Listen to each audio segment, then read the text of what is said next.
મગદેરુ. હવે ઘણા બધા લોકોને આ મંદિર વિશે નહીં ખબર હોય. મગદેરુ મંદિર.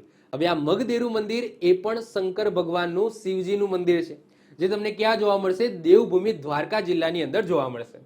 કેવું દેખાય છે? તો આવું દેખાય છે. દેખાય જ છે કે ભાઈ પ્રાચીન છે. અને એની અંદર ગર્ભગૃહની પણ મેં અહીંયા ઇમેજ મૂકેલી છે. શંકર ભગવાનના શિવલિંગની અહીંયા સ્થાપના કરવામાં આવી છે. તો આ મગદેરુ, ઓકે, મગદેરુ નામ યાદ રાખજો, ક્યાં આવેલું છે? દેવભૂમિ દ્વારકા જિલ્લાની અંદર.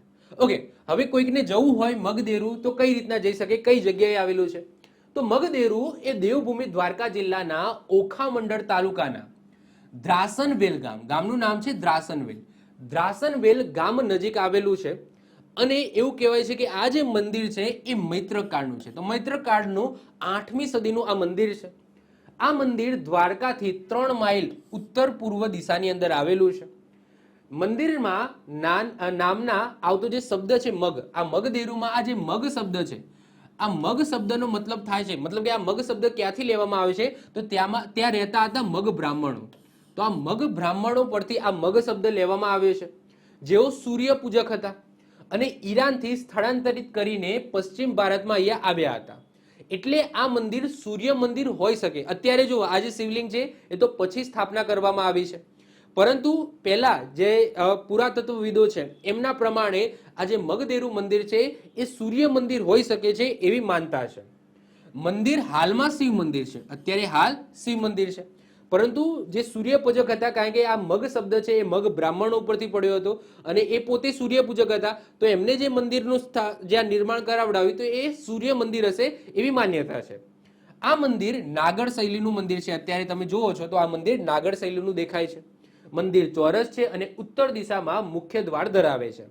અને સપ્તાયતન, જો પંચયતન પણ તમને જોવા મળશે, સપ્તયતન પણ જોવા મળશે. હવે સપ્તયતન એટલે શું? 7 દેરીઓ પ્રકારનું. હવે જો પંચયતન અથવા તો સપ્તયતન, મોસ્ટ ઓફ ધ કેસની અંદર પંચયતન અથવા તો સપ્તયતન લખેલું હશે. આનો મતલબ શું થાય એ હું અહીંયા ક્લિયર કરી દઉં છું.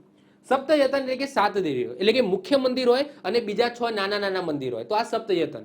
પંચયતન એટલે શું? એક મુખ્ય મંદિર હોય, આજુબાજુ 4 નાના નાના મંદિર હોય, તો આ પંચયતન થયું. ક્લિયર? મોસ્ટ ઓફ ધ કેસની અંદર પંચયતન અથવા તો સપ્તયતન હશે. સર કેમ એવું? પંચયતન દિશા કેટલી છે? 4 દિશા છે, તો 4 દિશાની અંદર એક મંદિર હોય, આ રીતના એક મંદિર હોય અને વચ્ચે મુખ્ય મંદિર હોય, તો આ પંચયતન. સપ્તયતન, હવે સપ્તયતનની અંદર જે પેલી આપણી બીજી 4 દિશાઓ છે ને એને પણ તમે કાઉન્ટ કરો તો અલગ અલગ ગમે તે 6 દિશાની અંદર નાની નાની દેરીઓ હશે અને એક મુખ્ય મંદિર હશે. તો આને શું કહેવામાં આવે? સપ્તયતન કહેવામાં આવે છે. જેમાં મધ્યમાં મુખ્ય ગર્ભગૃહ અને તેની આસપાસ 6 નાની દેરીઓ છે, તો એને શું કહેવામાં આવે? સપ્તયતન અથવા તો સપ્તાયતન કહેવામાં આવે છે. ક્લિયર છે? ચલો, એના પછી 25મા નંબરે, ક્લિયર? તો આ મગદેરુ મંદિરમાંથી આટલું યાદ રાખજો કે આવેલું છે દેવભૂમિ દ્વારકા જિલ્લાની અંદર આવેલું છે. આ ખાસ યાદ રાખજો.